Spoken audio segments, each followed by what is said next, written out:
Hey guys, welcome to my channel. Today I'm back with another Blender video. So I'm gonna show you how you can fix this key insert problem. This key insert failed to insert any keyframes.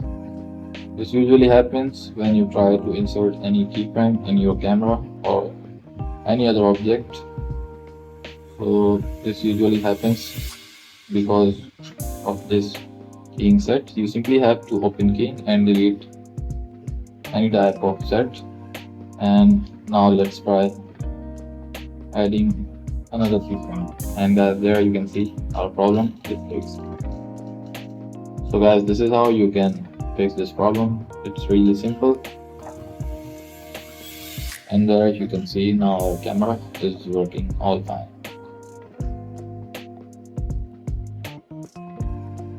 So guys, that's all in this video. Make sure to sub the channel and leave a thumbs up. Bye for now.